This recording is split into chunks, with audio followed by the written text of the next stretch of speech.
My pleasure to introduce to you Anita Miller. Anita is the artist and creator of the Lima company Marriot. She learned to draw and paint after her children were born when she was a stay-at-home mom, eventually teaching landscape and portrait painting in her studio, and then in workshops across Europe and the United States. In addition to painting, she now uses her gift of healing through visualization in full-time private practice as a medical support hypnotherapist. Please join me in welcoming Anita Miller.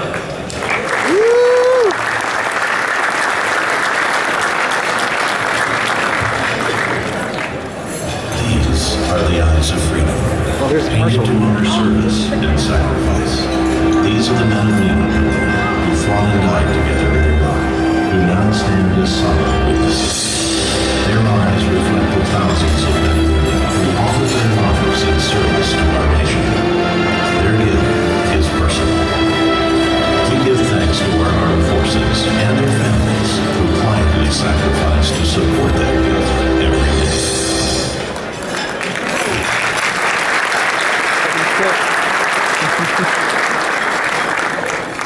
You're probably wondering, what does an artist have to do with football anyway? Every one of us here has a story. And the seed of that story began possibly when you were just a little kid. Maybe it was the first time you played Pee-wee football. Or maybe it was the first time somebody handed you an instrument and you had the thrill of their first notes coming out. I'm not sure what it was that brought you to this moment. Maybe it was some planes crashing into some towers for the military or for the Gold Star families. But I'd like to tell you the seed of my story. In 2005, it was a beautiful summer day, and I stumbled downstairs with my dog to pour myself a cup of coffee, read my morning newspaper. And at that moment, I saw 16 faces across the front of the Columbus Dispatch there in Ohio. Those were the faces of the men that were killed in Iraq the day before. They were the men of Lima Company. And at that moment, everything stopped. And all I could think of was, what were those families feeling at that moment? What about the men that served with them? What was happening in all of their lives? As I was sitting there drinking coffee, they were certainly not drinking coffee, because their lives were turned upside down. And my heart cried open. I wanted to do something to help, but I couldn't think of anything. And then the dog barked, and the phone rang, and I went on to finish my day, and I kind of went about the rest of my life. And then 2 months later, I woke up in the middle of the night with a vision that was planted right in the front of my face. And I saw 8 paintings standing in a circle in an octagon in the Ohio State House Rotunda. And on the front of those paintings were life-size portraits of the men of Lima Company, encircled with their boots and a candle for each man. And I saw men and women walking in and around those paintings, looking at the paintings, leaving flowers, leaving notes, and healing through the experience. And I thought, how cool is that? And then I thought, oh no, I kind of got this feeling that I was being the one asked to create it. And my first response was, oh no, not me. That's too big. I don't have the resources, I don't have the time, I don't have the connections, I don't have the money, I don't have the space, I don't have the talent. I couldn't do that, I couldn't do that, I couldn't do that. And I heard a little voice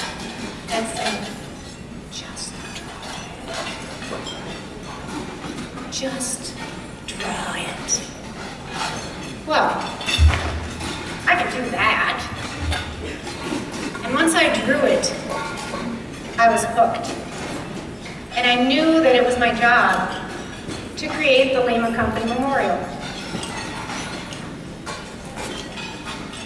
And as I would paint, I would take the photographs of the men, and I would look into their eyes, and I would try to get myself as still and quiet as I could. And then I would try to feel them coming through me. And feelings poured up from inside of me. Feelings so beautiful of love and of kindness, of generosity, of dedication, passion for their country. And these feelings poured up and through my arms and out through the paint, and their faces just tumbled out of the paintbrush.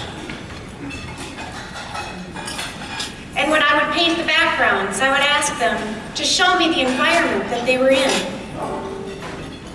And on the red painting, it was chaos, and it was fear and frustration and confusion and noise, and it was not fun.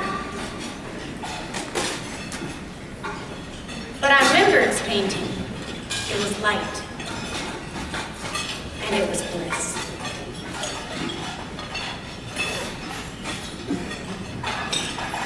I saw these paintings in the Ohio State House, and then I saw all of the paintings being picked up and moved, and I knew it was a traveling memorial. Well, once the paintings were completed, just recently, they began to travel throughout the country, and because R&L thought that it was an important thing to give gratitude for those who have given their lives in service, they stepped up and said, we want to help and we want to be a part of that. And I want to thank R&L for doing that for us.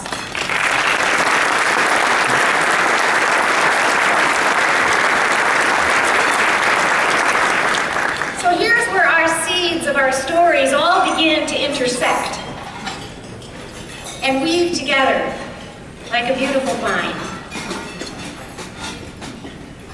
You know, the men in the paintings were all like you guys and women. They were young, late teens, early 20s, and they were living their passion. Bill Erdy talks about Nick, and he said he was living his dream, fighting for his country. And tomorrow night, you all will be living your dream, playing in the Super Bowl. How cool is that? That's a dream! Heck, it's a dream I get to watch.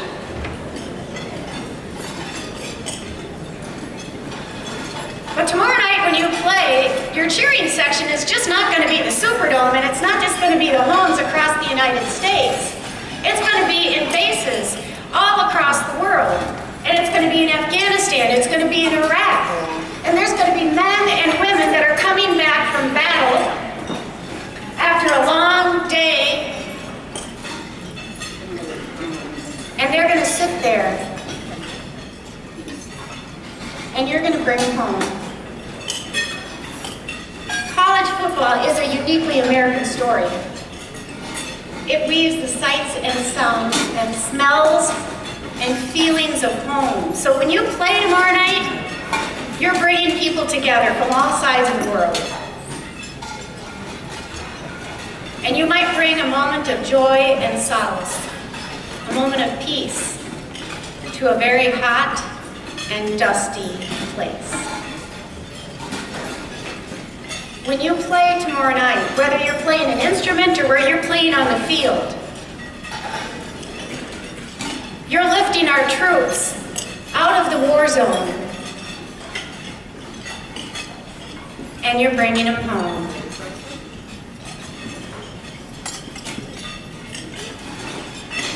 You know, we're all just family, and we're all trying to take care of each other the best we can, and I did it through paint. You all are doing it through football. And I wonder what it would feel like tomorrow night if when you're playing with your instruments or you're playing on the field,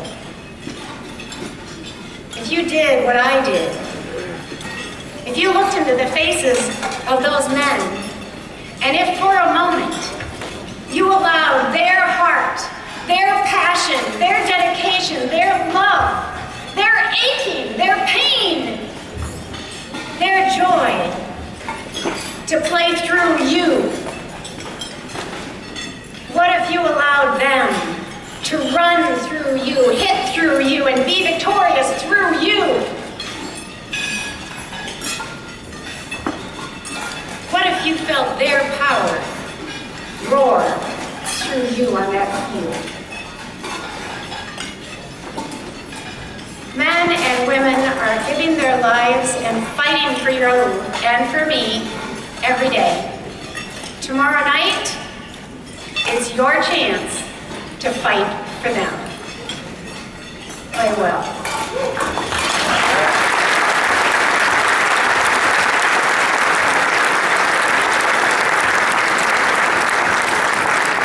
It seems to me that this would be a very appropriate time to recognize the members of our armed forces who are here with us today, to have them stand, and for us to give them a very rousing round of appreciation.